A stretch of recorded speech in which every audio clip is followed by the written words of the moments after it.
Nursing higher secondary school বৰাক উপত্যকাৰ এখন অন্যতম পুৰণি স্কুল। গতিকে এই স্কুলখনত এটা নতুন ভৱন বনোৱা চৰকাৰে ইতিমধ্যে পৰিকল্পনা কৰিছে আৰু শিলচৰ কেবিনেটতো ইয়াৰ সিদ্ধান্ত হৈছিলে।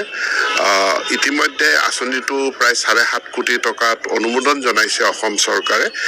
হয়তো টেণ্ডাৰ ইতিমধ্যে আমি PWDক ইয়াৰ দায়িত্ব দিছোঁ নিৰ্মাণ কৰাৰ কাৰণে। গতিকে কোন স্থানত নিৰ্মাণ হ'ব, কেনেকৈ হ'ব, সেইটো মই আজি ছাইটটো পৰিদৰ্শন কৰোঁ। একেলগতে আজি গুণোৎসৱ আৰম্ভ হৈছে।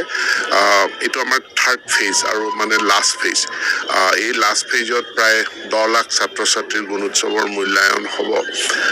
তাৰ কাৰণে মই নাৰ্ছিং স্কুলতো আজি প্ৰাতঃসভা মই দৰ্শন কৰিলোঁ। মই শুভেচ্ছা জনাইছোঁ আৰু এইবাৰ গুণোৎসৱত আমি অলপ ইউনিফৰ্মৰ কোৱালিটিৰ ওপৰত জোৰ দিছোঁ, কাৰণ ইউনিফৰ্মৰ পইচা বিদ্যালয়ক দিয়া যায়।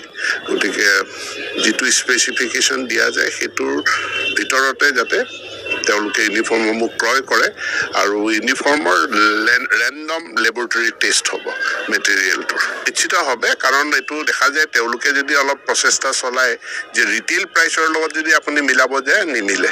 কিন্তু আমিতো এটা কণী আমি ৰিটেইলত নিকিনো, আমি হ'লচেলত কিনিব লাগে আৰু হ'লচেলত কিনিলে আমি চৰকাৰে যি প্ৰাইচ দিছে সেই প্ৰাইচৰ ভিতৰত হৈ যায়। আৰু ইয়াত কুকিঙৰ খৰচটো বেলেগে দিয়া যায়, মেটেৰিয়েল কষ্ট বেলেগে দিয়া যায়। চাউল চৰকাৰৰ তৰফৰ পৰা FCI চাউলটো যোগান ধৰে। গতিকে সামগ্ৰিকভাৱে SMDC এই সম্পৰ্কে সিদ্ধান্ত ল'ব লাগে। সকলো স্কুলে এই ধৰণে চলাই আছে ভালকে।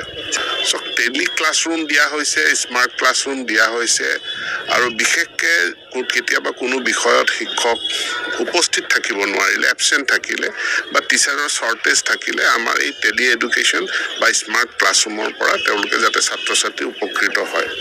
ইয়াৰে যিটো টেলি এডুকেশ্যনৰ ক্লাছৰুম এইটো খুব সৰু, আমাৰ মিনি